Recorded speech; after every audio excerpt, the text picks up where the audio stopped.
you know who made it.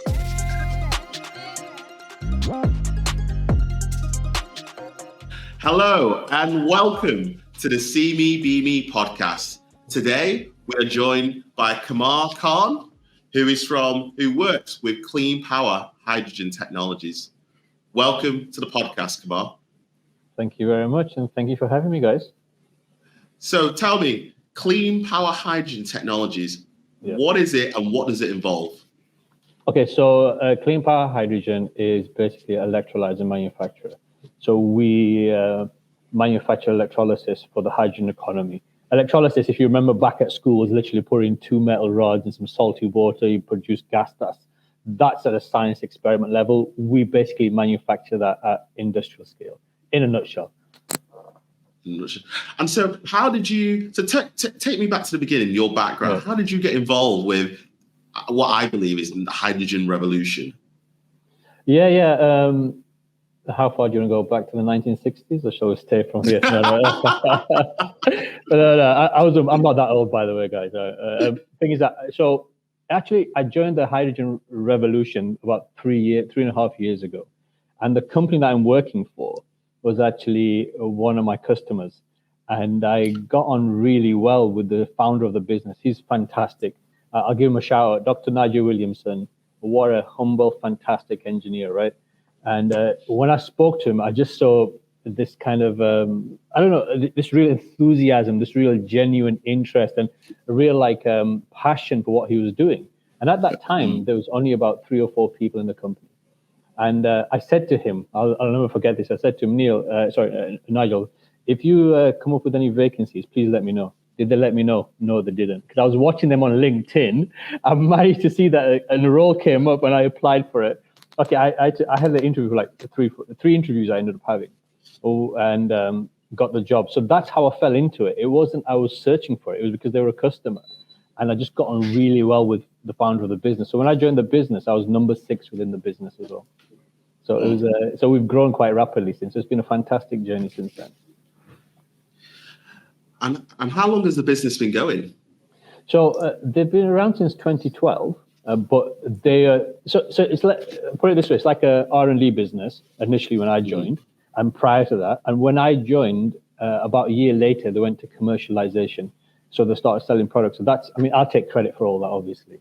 That happened when I joined, right? When my blessed footsteps entered the business, that's where we grew. But they've been going since 2012, and now we're 2013. So the last 2.5 years has been where our growth has been, and more people have come onto the journey as well with us. I wanted to ask you, Qamar, what are the current demands for hydrogen in various different industries and regions? Hydrogen, it's some people think it's the cure for all our illnesses, right? It's not. It's one of the many, it can support many industries and a lot of industries. So the best way I describe it is, if any industry that needs some form of energy or some form of gas to replace, hydrogen's fantastic for that. So like if you've got diesel engines, hydrogen can replace that. If you've got central heating, some natural gas flow into it, hydrogen can replace that. If you've got combustion, as in furnaces, jet engines, etc., it can replace that. So you could, by the time in the next 10 years, 15 years, you could be driving hydrogen vehicles or going on a hydrogen airplane or a hydrogen train kind of thing. So I think hydrogen is more geared towards industrial decarbonization. And I think electric will play a part as well in this. This isn't going to be a one-sided story, even though I would love it to be one-sided, because that means more sales for me, more divide and conquer and rule the world. Real. And also in terms of, so what are some of, let's say, the key trends and drivers influencing the hydrogen market as well? The trends, so it's hard to give you a trend. The reason being because the industry is just kicking off in the last 3 years. But the drivers are literally decarbonizing, for a positive impact on the environment, and trying to find an alternative to oil and gas. Because of all the issues we see globally, everyone wants energy security and create their own energy. Hydrogen is a great product to use because you can produce it and store it and then use it for another time. So it's like that. It's like that box of chocolate hobnob that you've not touched for a while, and then when you get hungry, then you just open it and smash it. There's I don't know, it's totally different. But what I'm trying to say, you can use it, you can tap into it anytime you want. So yeah, I was thinking. So can you explain then with hydrogen and you know, because the technology has evolved over the past couple of years, in terms of its potential impact on reducing carbon emissions, what do you think it will? How do you think it will evolve? So the first evolution, great example is okay. So if we go back to the concept of hydrogen, it's been around for centuries, right? It's been on the pH scale. We've known about it, college, school, primary school, etc. Hydrogen has been around for a long time. So the theory of hydrogen is there. Now, the use of hydrogen has happened in different industries. NASA is a great example. They've been using hydrogen in their industry for many years, in the chemical industry. So it's not as though it's brand new. Now, coming to the scale that it's coming to, where we're trying to change a full global footprint, it's a totally different ballgame. So it's naturally going to have stages of evolution in it. So the technologies that exist there, like in the electrolysis world, the most established technologies tend to be PEM and alkaline. And these are forms of producing hydrogen and oxygen through electrolysis, water electrolysis. What we offer something called membrane-free electrolysis, which is the next evolution of electrolysis. And then there's other technologies that are coming on the back of this. So the evolution is actually happening, R&D is happening. And what it looks like in the future, there's also people looking at extracting hydrogen from existing oil wells as well. So straight from the ground. So there's so much talk happening, R&D happening around it. What is going to be the next evolution? I think the one that gets the most investment outside water electrolysis, that'll be the one that kind of kicks off. So at the moment, the focus is primarily on producing hydrogen and oxygen through electrolysis, which needs water and electricity. That's the main thought process. Or something called blue hydrogen, gray hydrogen, which is using coal, power stations, etc. And then you've got things like pink hydrogen. There's so many different colors. Yeah, you pick a color out of the rainbow, and then we'll put a name. We'll pull a name to it, basically. And what do you think might be some of the main challenges in adopting hydrogen as a clean energy source? And how can we overcome them? Yeah, you know what? I think the adoption is probably the easy part. It's the education part. So when everyone thinks hydrogen, they think the Hindenburg disaster, right? But that's not. That was years and years ago. Technology has evolved. And when we talk about hydrogen, it's all about, is it explosive? Is it dangerous? But if you think about it, petrol and diesel, if it spills down, it's going to catches flame, explodes. Hydrogen vents upwards, so it goes into the atmosphere. So in theory, there's nothing explosive there. It's just with anything, apply oxygen to anything, it potentially can explode, right? So it's the education, telling the wider audience that hydrogen actually has an impact, and bringing more trial projects, especially in the UK. In the UK, we don't have enough small-scale projects to prove the concept of hydrogen. So like kick the tires kind of concept, and people come and see and feel it. I think that'll play, those two things I think will play a very big part. Once the majority get on board, I think we'll start seeing momentum. But then if we look at it from an investment point of view, naturally, we have to encourage the investors to invest in our technology and the industry. And to do that, I believe we need a bit more, we need more real life examples rather than theoretical discussions and white papers to back it. So it needs to be more practical, physical assets that people come and see that I think will stimulate it. And that will happen in the next couple of years because there's a lot of government supported projects that will hopefully kick off in 2025, 26. So that should give some sort of stimulation like this. I wanted to ask Qamar as well.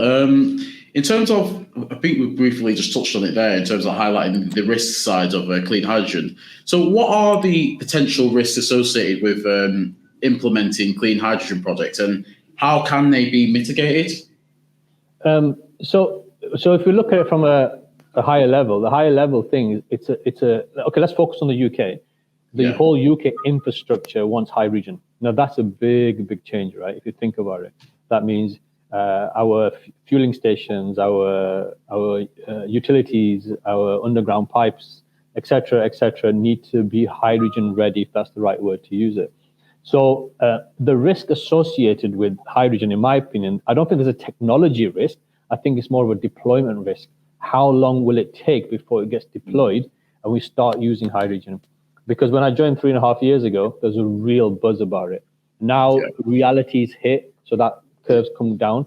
So I don't want to go any further down. For me, there's a real opportunity for the UK to really establish ourselves as a hydrogen leader. So the risks with any technology, like the EV cars, we saw cars catching fire, buses catching fire.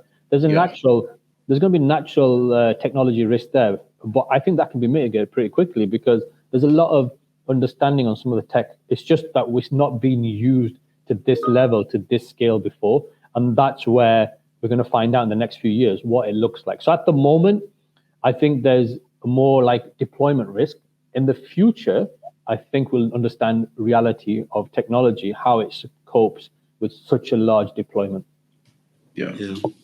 You mentioned previously in that one of the things that the UK lacks at the moment is more, I would say, demonstrators for people in terms of the education piece, for people to come in, see hydrogen in various like demonstrators, and they can like touch it or not touch it, but tinker with it and see that it's not as bad as people think because of the Hindenburg disaster. And you also mentioned investment. In order for these demonstrators to be available around the company, you do need investment piece in there to build the infrastructure. What are you seeing in terms of the UK market, the appetite to investment for hydrogen? Because from the outside looking in, it's almost like China, the US and some of the Nordic countries are the big players in hydrogen, and the UK is almost maybe 5 or 10 years behind. Do you think there's a big appetite for investors to invest in the UK for hydrogen? Absolutely, that's a good question, and there is.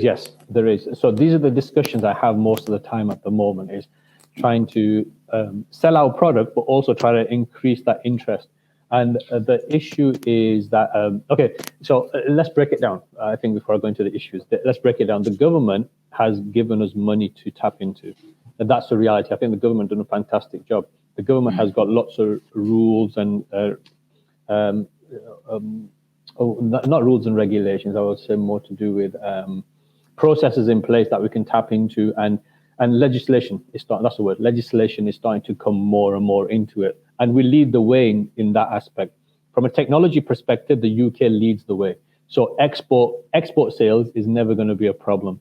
Everyone wants to use the education side, the educational aspect of the UK. Everyone loves. So academia, then the technology. You've got 3 electrolyzer manufacturers in the UK, ourselves, 2 others, and they will export. And I think a lot of export will come in.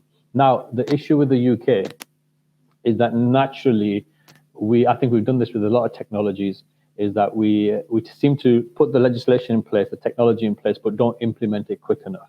And for investment to happen, and naturally for people to invest, they want to see it. They want to see an end result. They want to see product. They want to see something tangible for it to work. So hence the reason I said earlier, by 2025, we'll get a proper idea of what the UK economy looks like, because there's a couple of hydrogen, actually more electrolysis projects happening that will need to be deployed by 2025, 26, and they are government-backed projects. So once those projects hit the ground, I feel the investment will pick up. But up till that point, the investment naturally, I always say this, it's a new economy, it's a new technology. People haven't seen it deployed, and we've not got enough examples in the UK to say, look, it works, it doesn't work. There's a lot of theory behind it. But in Germany and France and Chile and places like that, and in North America, South America, India, all these people are investing money, and that kind of gets people excited. And I think the UK is naturally traditionally very cautious by nature. And I think that comes out again and again. So technology-wise, we don't have a problem in the UK. And academia, I think we're fantastic. we've got all the skill sets. We're set up for it. It's just to accelerate it. There's got to be lots of little steps. And I always say, rather than going for the big projects, we should go for multiple smaller projects to get to the bigger projects. But I think the government strategy is probably more geared towards the bigger projects. But I'm hopeful that they'll start supporting smaller projects. And when they do that, I think education, tinkering, investment, excitement, all that builds with it. And then we'll have a proper economy, which will accelerate naturally, because I think once people get it, it will just start rolling out pretty quickly. And just on that, Qamar, as well, what would you say are some of the primary requirements and challenges faced by, let's say, potential customers in adopting like different hydrogen solutions? Yeah, the biggest issue is finding someone to use that hydrogen, right? So let's say us three develop a project, right? Let's say one of you guys has land, one of you guys has the solar and the wind. I have the technology. Now, who's going to use it? That's the challenge, is that people want to use it, but then there's not enough people who wanting to tap into it at this moment and become kind of guaranteed users of it. So end use is a challenge. And then there's the customers that are trying to develop the hydrogen economy that we're selling into. You have to remember, we're selling into project developers. Where they're seeing challenges are people who can kind of have like a 3-year agreement, 5-year agreement to say, yes, we will continuously use your hydrogen from you. And that kind of offsets the cost of the project as well. So there's this kind of constant back and forth of, do we make the project cheaper, or do we use solar or wind or water, a tidal energy, and then do we have enough offtake, or do we go for the offtake first and then work backwards? It's like constantly fluctuating. Which way shall we move the project? My opinion is work backwards, get customers or get interest, build the project, and then, then hopefully that kind of feeds into it. But everyone's got a different strategy on using it, and once again, because it's a new economy. It's a new thought process. There's no fixed way of doing it. So, Qamar, the holy grail in the industry is green hydrogen and electrolysis. Now, at the moment, obviously, it's very expensive to produce fully green hydrogen, zero carbon. Do you think the costs will ever come down to the point that it's cheap for the consumer to take on board green hydrogen? And, let's say at the petrol stations, instead of petrol, there'll be hydrogen. Will we see the cost come down to the point where it's affordable for the everyday consumer? Absolutely. Eventually. I'd love to say today, tomorrow, but that's not going to happen, because for it to get the cost down, it has to be sold in mass production. So that means we have to produce a lot of electrolyzers. We have to scale up. The economy has to scale up. The supply chain has to scale up. The education system has to scale up. The network has to scale up. And then the cost will come down. It's not as easy as pulling it out of the ground and converting it, cleaning it up, refining it, etc., and then selling it. There's a process in place. And I think personally, my view on this is that the cost, cheapness shouldn't come into it. What we should look at is the long-term benefit of it. Now, becoming green, initially, the first few projects are going to be expensive, right? The first few fuel tanks that are filled up are going to be expensive. But if it gathers momentum, then the cost will naturally come down. Just remember, like EVs, remember how electric cars came out and how expensive they were. Now you can get one for 30K, maybe less than that, different models of it. It was just so expensive when it came out because it was brand new, revolutionary. Okay, it wasn't revolutionary. It's been happening for a while, but not at this level. It's going to be the same for us as well.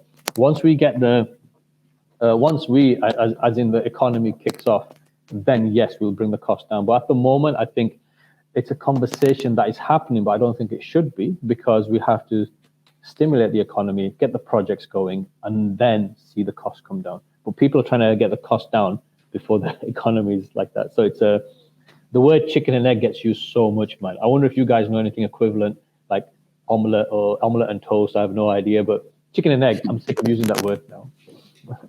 That's exactly what the economy is. And in terms of hydrogen, there's the main talks I see is around transport, but you mentioned it earlier about it replace pretty much all it can replace all like natural gases. But there are also, I've seen articles about hydrogen being used in buildings as well. Could you chat a little bit about that? Yeah. So hydrogen, literally, and any gas that needs replacing, anything that needs to warm up, causes a combustion, creates combustion, needs something to heat a building. All this can be used. There's actually viable case studies that actually can do it. I mean, in Newcastle, I believe they've done they're looking at building a housing estate where they've injected hydrogen into the cookers and the central heating. I've visited that facility, and it's fantastic. It works. I think the weirdest thing was seeing hydrogen burn. You can't see it.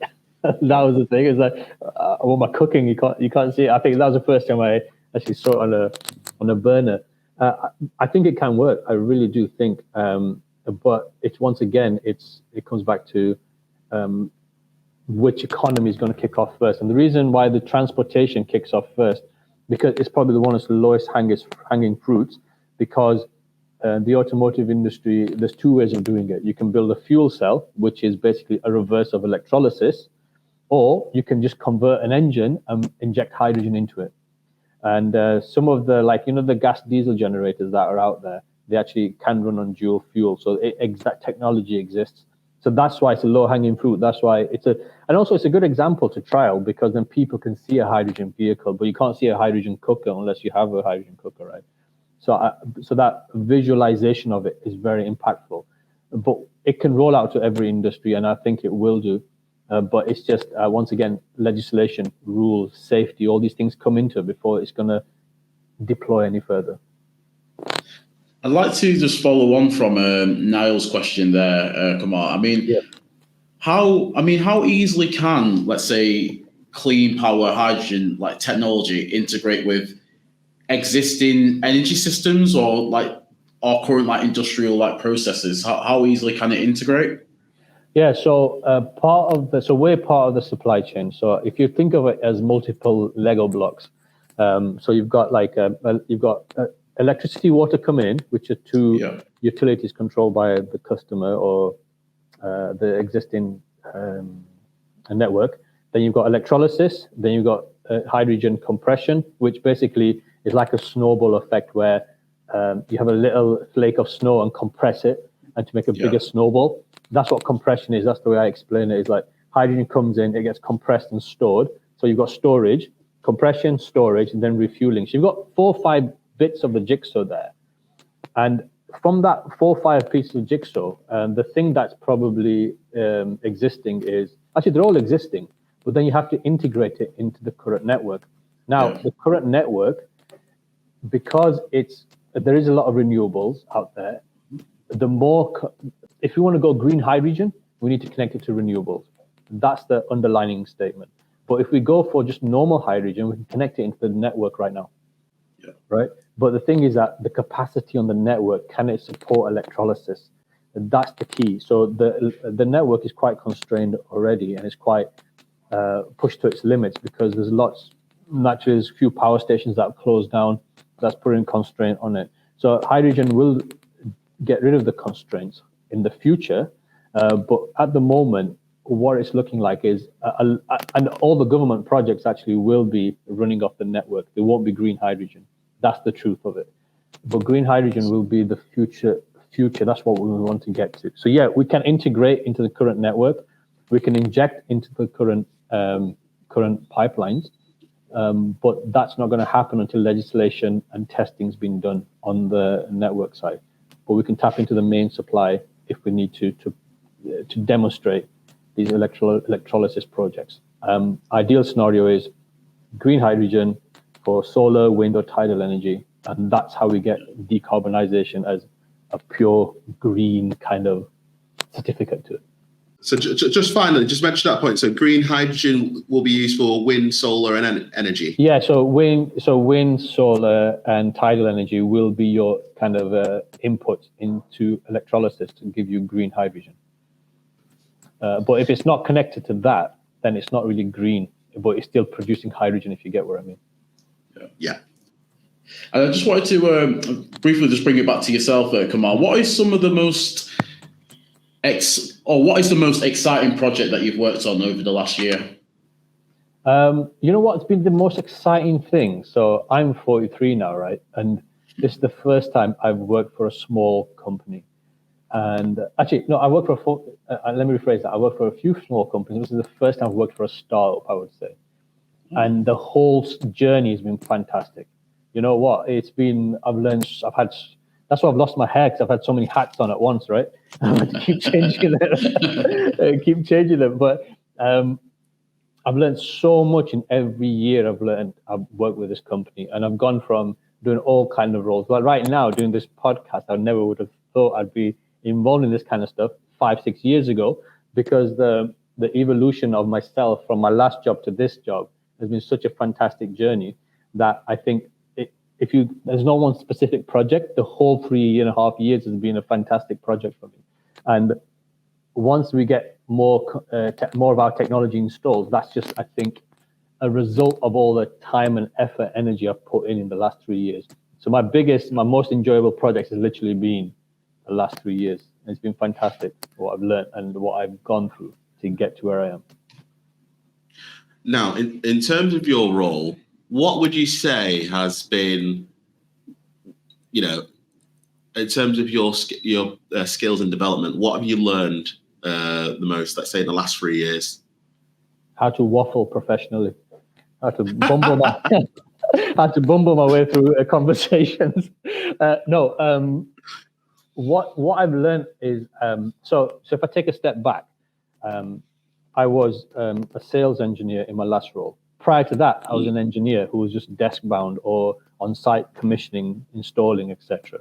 So I've been an engineer all my life. Now I'm a sales engineer, whatever that means. But but I'm more of a business development. What I've learned is that able to adapt to different kind of level of people and having different level of conversations, face-to-face, virtually, webinars, presentations, etc. For an engineer, that's usually quite challenging, right? To become so able to talk at these different levels. So for me, that's been a fantastic learning curve for me. I think the first webinar that I did, I actually, I don't know if I can use this word online, but actually, no, you can. Feel free. It was such a nerve-wracking experience. My first webinar, I ended up turning off the camera and presenting it, right? But that point onwards, it kind of gave me so much confidence. I do webinars and stuff like this all the time now. So that aspect of that, the interaction at different levels has been one of the key learnings for me. Yeah. What would you say? Let's say to a young person listening to this, what might be the biggest challenges in, let's say, doing your role? I think the biggest challenge is understanding yourself and self-belief. Because I think if we look at it from every angle, I think what I'm realizing, students, graduates that are coming out now, fresh from university, I think the expectations are there, but realism isn't there. Realism meaning they don't get told real life skills at university, right? This is how you're going to talk to people. This is how you're going to present to people. This is how you have to talk to them. Because like the way, as an engineer, you want to talk technical all the time, but you can't, because the guys you're selling to aren't always technical. The CEOs, the founders, they're business development people, and they're not going to want a technical sale. They're going to want an actual solution. So what my thing is, what I would tell people is, learning soft skills is so powerful, more powerful than a technical skill, because you presenting your technicalities to someone is more powerful than you knowing how it works. And so for me, telling the future generations, know yourself, know your soft skills, and be honest with yourself. Can you actually communicate and present to people in a way that they're going to understand? If you can't, then take a step back and refresh. And there's nothing wrong with self-development. It's a fantastic. Like in my last job, I didn't realize this, but as a sales guy, in my last job, I give credit to my last employees and my last boss. Empathy was something picked up on as something for my job role, which is crazy, right? Empathy, you wouldn't think, but putting yourself in someone else's shoes and thinking on their behalf is empathetic. But then you understand where that customer's coming from, but they don't tell you that. So for me, the challenge isn't technicalities. For me, it's all about the soft skills that take you to the next level of your career development. And how long did it take you to be able to master? Because you come across as very well spoken, very confident, and obviously you've got the technical knowledge behind you. How was it difficult to convert the technical knowledge and almost put it in layman's terms to speak to customers, or was it a straightforward process for you? Because I'm passionate, it's straightforward, right? Yeah. If I wasn't passionate, I don't think it'd be as easy, because you're just selling, right? You need to be in. So that's why when I got this job, I think my cousin said this to me, and he works in London, all these big city companies, right? And he says, go for a company that you're going to feel comfortable with around the people, right? Focus on what kind of people are you working with, and it's so true. If the person's positive, you'll be positive. So for me, it's been a journey ever since I've graduated from university. I've always been a people person, and that's actually, I think I prefer that more than the sitting at the desk and calculating and drawing models. But I'm glad I did the journey that I did, because I appreciate the roles that I'm doing and everyone else does in the business, so I can bring that engineering aspect and the sales aspect together to give me my role. But to master it, it's a never-ending journey. So like empathy popped up, right? And I thought I was Mr. Empathetic and sweet and whatever. But the reality is empathy, not everyone realizes it. And doing self-assessment in a company that develops you as a person, not as your technicalities, not your mind, but as a person, is more powerful. And I think your career develops more because you know who you are and what you are. So there's no such thing as mastering. I think it's ever evolving, ever learning. So my next stage is I want to become managing director. I want to become CEO. For me to get to that stage, I have to evolve again. How do I deal with stressful situations, strategic situations, multiple people, etc. So it's constantly evolving. So if I said you have to give me one more, say, have the soft skills, be empathetic, what would you say is the last one to be successful in your role? I think to be successful, you have to be self-critical and willing to evolve. Open-minded. That's open-mindedness in my mind. Is willing to evolve. Willing to evolve, but being open-minded in that journey. Just before we moved on to the bonus questions, I wanted to ask, just in case we've got young people watching from a diverse background, Qamar, from a diversity and inclusion standpoint, did you encounter any barriers working within the industry that you're in? Yes and no. The reason I say yes, because I think barriers are there, full stop, right? Being black, white, yellow, pink, it doesn't matter. You can be male or female, skinny, fat, it doesn't matter. Barriers are always there. And I think as a minority, and any section of the industry, the society that feels discriminated against or felt out of place, we have to put more extra effort in. So for me, I mean, look, come on, I graduated, ended up in Belfast for my first job. And Belfast, with all the issues that was going on, I was quite nervous, but I didn't have an issue because I believe that you have to, the industry, any industry you go in, there's going to be challenges. It's how you present yourself. Now, okay, we have to up our game. I get that, but that's better for you as a person, I think. So all the way through my career, I mean, where I am now, I'm probably one of the very few ethnic minorities that goes out, does all these presentations and webinars in different parts of the country. There's not many people there, but I'm seeing more and more in the last 3-4 years, last 2 years, should I say. But my advice would be is take these barriers as challenges, not as barriers, and just up your game, right? The more you self-reflect, the more you up your game, these barriers become easy. And I think the excuse of color and stuff like that, for me, I'm 43, right? It exists. It always will exist. So we just have to accept it, take it on the chin, and just work with it. And you actually, when you do that, it becomes a piece of cake after that. It's when you let it like, oh, is it because of my color? Is it because of this or that? We're all going to get discriminated against. That's the reality. Yeah. The humans do that, right?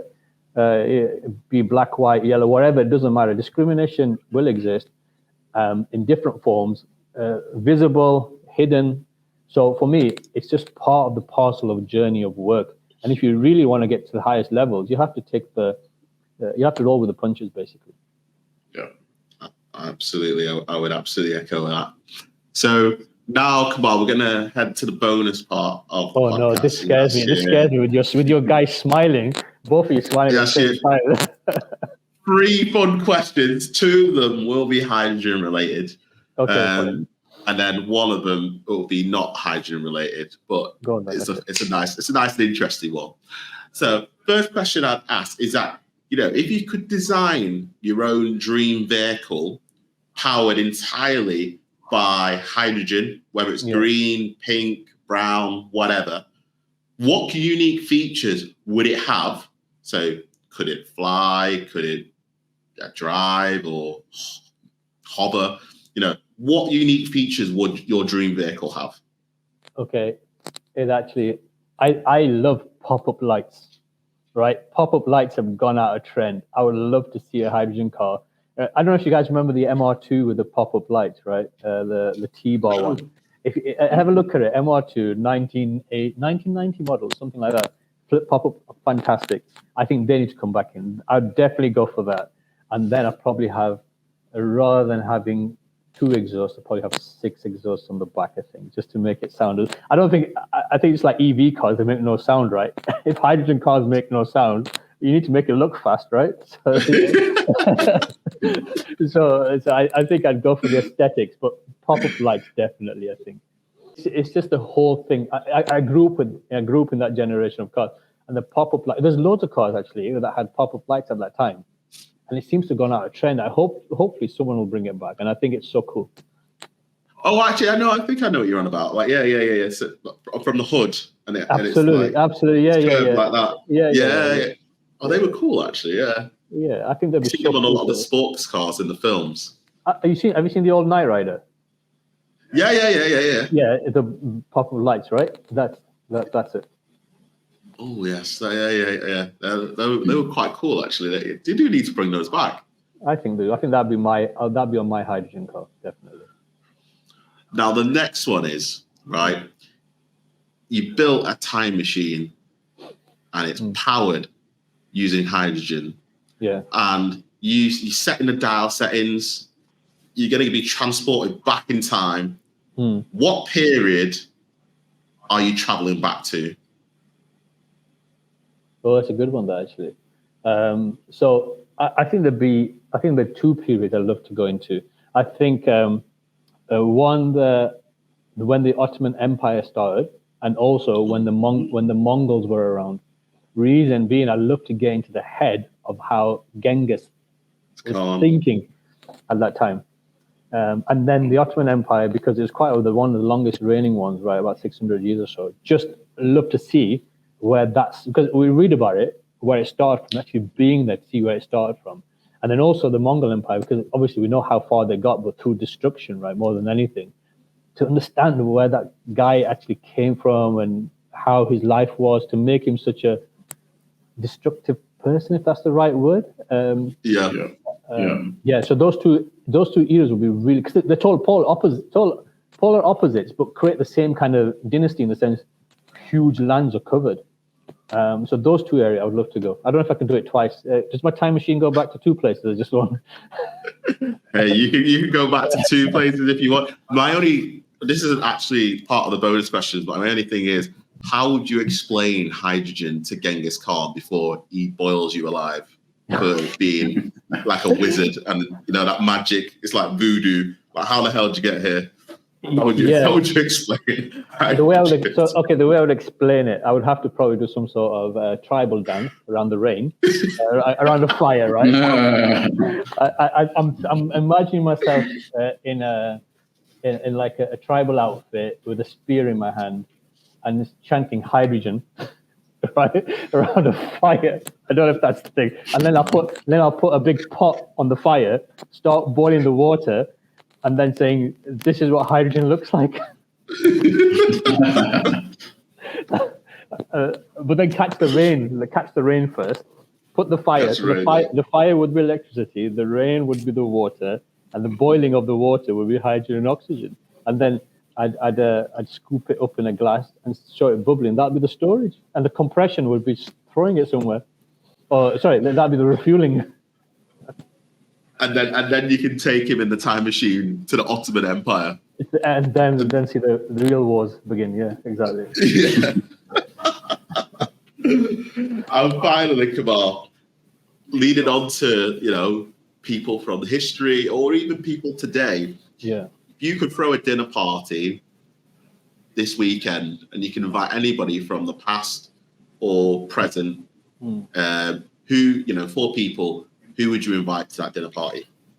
Oh, that's a good one. So, okay, what I would love to do is from a range of backgrounds, right? I'd love to go from literally from someone like, so from a sporting background, I'd definitely be Muhammad Ali, right? No one would deny that. Then I think from a political background, I'd love to have someone like, not your typical ones. I'd love to have someone a bit more controversial to see. For me, the controversial thought process is really interesting. So someone from like, Gaddafi or Saddam Hussein kind of thought process, not from a political, but for the mindset point, because I'm very into how people think. Like Muhammad Ali wasn't very educated, but was very eloquent.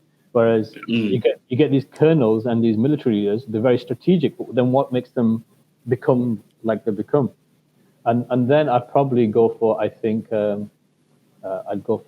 Christian Bale as Batman, just because I love Batman, right? That'd have to be there. And then I think I would love to meet. I think from a religious perspective, I would love to have the Prophet Muhammad there as well. So I think you get a taste of a bit of everything there, a bit of everything. It'd be interesting to see you kind of visualize what your conversations will be with each kind of person, or what sort of level, and just imagine in that room how that would materialize. Interesting. So we got Muhammad Ali. Yeah. We've got the Prophet Muhammad. Yeah. We've got Christian Bale as Batman. And the fourth one, remind me again. Was either going to be a controversial military leader. So I said Saddam Hussein or Gaddafi or someone like that. Oh, Gaddafi, yeah. Saddam Hussein or Gaddafi. Yeah. Interesting. It'd be interesting just to hear how people think and what makes them tick. It'd be really interesting. No pun intended, but who would dictate that conversation? Oh, I have no idea, actually. That's a good one. Because it's it depends which angle it comes from. Actually, I think if it's a philosophical, obviously, then it's more that's more the prophet side of things. If it was more, I think it was more boisterous. I think it would be Muhammad Ali, and if it was more kind of dull and dear, it'd be more your kind of military leader kind of thing. And if you just want drama, it'll be Christian Bale, right? Just as Batman, he has to do the Batman. Would Christian Bale say anything but? Exactly. No, that's all I want him to do is pull up in a hydrogen car, and it has a hydrogen jet. That's it. I'm done. Excellent. And so, as we wrap up the podcast, Qamar, for anybody listening to this and they want to, be able to find out more about you or connect with you, this is your time to plug any social channels that you do have. So the floor is yours. I'm so not modern. I've only got LinkedIn, guys. That's it. So everything else, for me, LinkedIn is my most powerful tool. So if anyone wants to connect with me, wants to learn a bit more about the economy, just wants to have a chit chat about engineering and careers, etc., LinkedIn me, and I'm more than happy to take it from there, really. Excellent. So, no, thank you for being a guest on the CBBB podcast. You know what? I'm sure in a number of years' time, the hydrogen advancements in hydrogen are just going to be even more phenomenal. And we'll probably get another update from yourself about where the future direction's going. So absolutely, more than happy to reconnect with you guys. You know, it's fun. It was fun actually. I don't know what to expect, but it's been great. Excellent. Well, thank you very much, Qamar, and take care. Yeah, thank you very much. That's Qamar. Bye. Blair, No. what did you think of today's guest, Qamar Khan?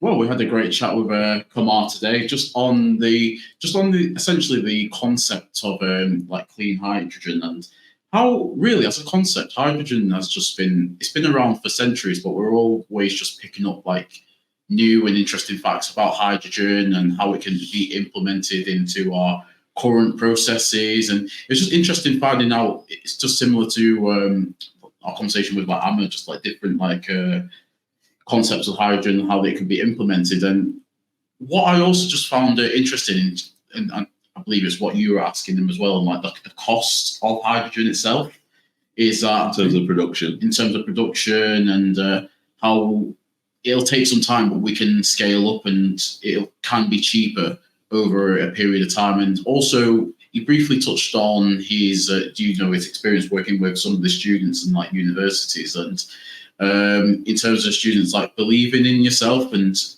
in the sense that you can go into industries like this in terms of like hydrogen, but it just comes from the sense of self-belief. And also in regards to diversity and inclusion as well. In terms of the state of diversity and inclusion, it comes from the sense of like the barriers as well. It's with diversity and inclusion, you might be from a Black or an Asian background, and there will be barriers that you will encounter going into these industries, because again, when you go into careers in STEM, there's not many people that you see who look like yourself.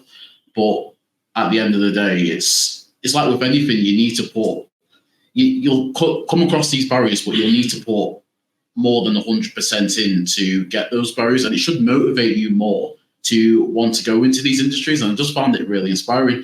When you have someone put it to you like that, it just gives you that extra motivation to perform at the top of your game. No, just honestly, I found that really inspiring, and just something to take on from this podcast is that no matter what hurdles whatever hurdles you encounter, you can still make it to the top no matter what you might come across. What about yourself?